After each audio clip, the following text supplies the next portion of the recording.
Elle veut parler de la France. Mais de sa France à elle. Globule, reportage. En échange d'exclusivité, rien que des interviews et des photos. Expérience, rencontre, découverte. Globule, reportage. Alors je suis avec Jackie Canton-Lamousse, membre du collectif des Possibles. Oui, le collectif des Possibles, en fait, il s'est créé donc juste avant les élections municipales. C'était un pacte national et puis nous on s'est reconnus en fait dans l'idée de lancer des propositions aux listes qui se présentaient aux élections et de voir s'ils pouvaient s'engager parmi les 30 propositions qui étaient là, sur 10 propositions. Et donc, à l'époque des élections municipales sur Chamonix, il y a eu 8 listes qui se sont présentées. Il y en a 7 qui se sont engagées en fait en signant pour 10 propositions sur les 30. Et la huitième qui n'a pas signé a été élue néanmoins. Elle a été élue donc aux Ouches et donc le collectif n'a pas la possibilité de travailler avec la mairie des Ouches, mais rencontre au moins 2 fois par an les élus, que ce soit sur Servoz, sur Valorcine ou sur Chamonix.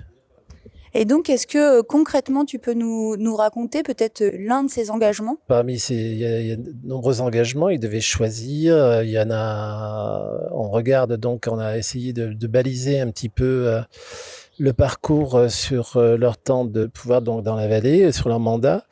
Et on a ces rendez-vous qui reviennent donc, et puis on a donc sur l'ensemble de ces propositions, je peux en prendre une par exemple parce qu'elle me tient, c'est vrai, assez à cœur, elle nous tient à cœur, c'est en question de démocratie participative, la création de commissions extracommunales et voire la commission du temps long. Considérant qu'aujourd'hui, la mairie doit prendre des décisions qui concernent non seulement les administrés d'aujourd'hui, du temps du mandat, mais prendre des décisions aussi pour les générations futures, pour la biodiversité et l'environnement. Donc nous, on considère que ça peut pas se faire tout seul entre 4 murs à la mairie. Il faut que l'ensemble des acteurs de la vallée puissent participer à ces commissions. Et donc, il y a une proposition qui a été prononcé pour créer ces commissions extracommunales du temps long pour regarder justement les générations futures et penser à prendre des décisions qui préservent la biodiversité, l'environnement et qui essaient de préserver notre vallée pour que les générations futures puissent continuer à y vivre et travailler.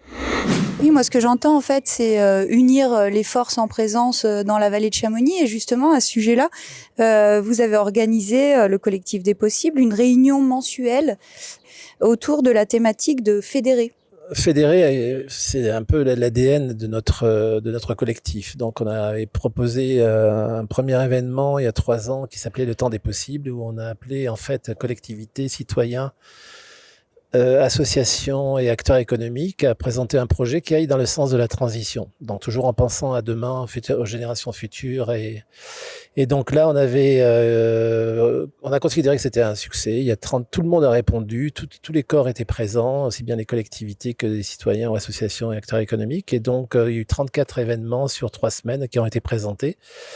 Et ça a très bien fonctionné. On s'est posé la question de savoir si on allait faire un deuxième temps des possibles. Et en fait, on a vu que Montagne Wilderness proposait une rencontre en fait pour discuter sur la transition du tourisme en montagne. Et donc, il y a eu une réflexion dans 44 territoires de montagne. Et dans chacun de ces territoires, c'était animé par des acteurs territoriaux. Nous, on s'est reconnus en fait dans l'idée qu'il fallait réunir l'ensemble des acteurs. Donc, on s'est dit, on a proposé à Montagne Wilderness d'organiser ça pour le Pays du Mont Blanc et on a créé cet événement donc l'année dernière, cette réflexion. Et on a eu la bonne chance de voir arriver des élus, de voir des acteurs économiques, et des citoyens et des associations présents pour réfléchir pendant 2 jours sur l'avenir du tourisme en montagne. Donc ça se passait à Quechua et voilà, ça correspondait une fois de plus à notre idée maîtresse de mettre tout le monde autour de la table. Et aujourd'hui, puisque voilà, on parle de la fourmilière, c'est un projet qu'on a présenté dans le cadre du budget participatif présenté par la mairie de Chamonix. On a présenté la fourmilière, qui est l'idée de mettre sur une plateforme, en fait, recenser l'ensemble des compétences qu'il y a dans la vallée les mettre à disposition sur une plateforme et ainsi peut-être trouver ce qu'on a du mal à trouver quand on vient de l'extérieur. Si c'est une équipe de cinéma qui vient faire un film à Chamonix, elle n'aura peut-être pas besoin de venir avec une équipe déjà constituée si elle constate qu'il y a des compétences dans ce domaine dans la vallée. Et ça peut être aussi quelqu'un qui vient s'installer et qui a des passions particulières et qui va voir que il y a telle association qui recouvre les activités de sa passion. Et voilà, l'idée c'est de créer des liens, de créer des passerelles et surtout montrer les compétences. Et il y a un potentiel assez phénoménal. En vivant dans cette vallée, on rencontre tous des gens assez extraordinaires. Et évidemment, pour éviter que chacun reste dans son coin, l'idée c'est de créer des liens et de mettre un peu plus en évidence toutes ces compétences pour qu'elles soient visibles, reconnues et qu'elles rentrent dans plus d'efficacité quand il y a des projets quels qu'ils soient d'ailleurs. Et donc cette idée de mettre en place cette plateforme, on la lâche pas et on travaille dessus. On commence aujourd'hui à recenser l'ensemble des acteurs culturels.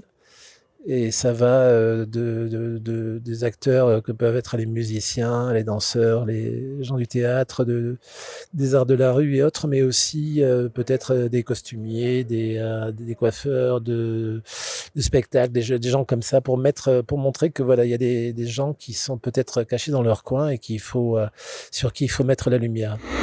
Cette réunion mensuelle, donc on revient dessus. Est-ce que vous avez parlé de cette fourmilière pour fédérer justement, parce que c'est vrai que ça permettrait de rassembler, en tout cas de mettre en lumière les compétences.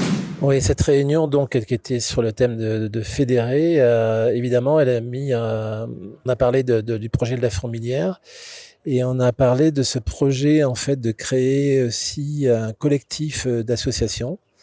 Parce que on voit bien que pour tous ceux qui ont travaillé dans les associations ici, à un moment donné, quand on est dans une association, on se rend compte qu'on est un petit peu dans notre bulle et qu'on manque de contact avec d'autres associations et qu'on pourrait peut-être mutualiser à la fois des ressources, des compétences, des énergies. Quand on recherche des bénévoles, par exemple, pour un événement, si on est plusieurs associations, on peut faire part de ses propres bénévoles pour aller travailler sur d'autres événements. Mais l'idée globale, c'est que finalement, on se sente un peu plus représentatif vis-à-vis de nos adhérents en étant groupé dans un collectif d'associations.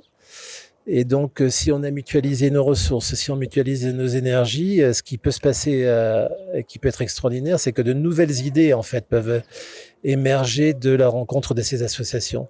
Donc, on sera plus fort parce qu'on aura des moyens plus forts, on sera plus représentatif. Peut-être qu'en face de nous, les collectivités nous regarderont avec un œil un peu plus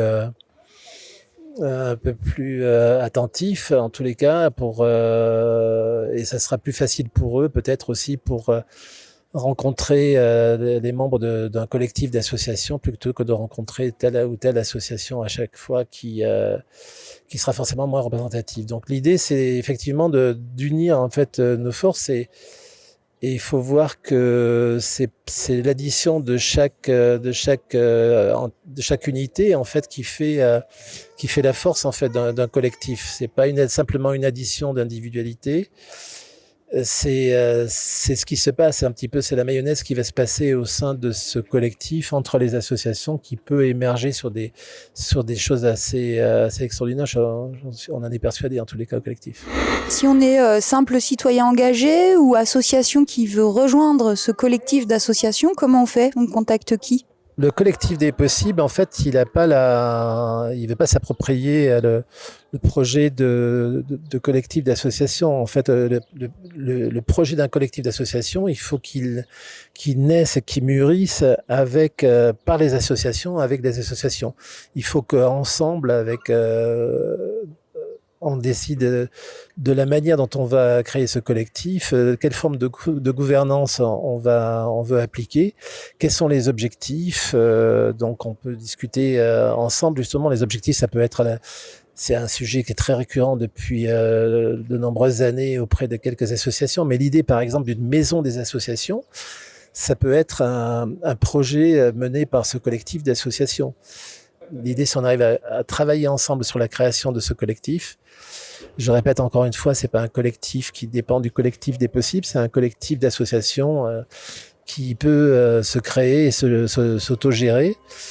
Et voilà, avec des objectifs communs. Peut-être il faudra décider, justement, on a parlé de gouvernance, on faudra peut-être décider d'avoir un coordinateur qui soit là pour animer en fait ce collectif, et tout ça se fera en bonne intelligence par les réunions de ces associations. Ensemble. Oui, bien sûr. J'ai l'impression que c'est vraiment le maître mot, quoi, de rassembler. Voilà, si vous vous reconnaissez en tous les cas dans ces projets, dans ces idées, vous pouvez toujours aller sur la page internet du collectif des possibles. Il y a tous les liens, il y a un onglet contact. Vous pouvez nous contacter, soumettre vos idées et venir participer donc aux prochaines réunions. Avec grand plaisir. Globule reportage. Et t'as tout compris? N'hésitez pas. Vous êtes sur Globule Radio 90.5 FM.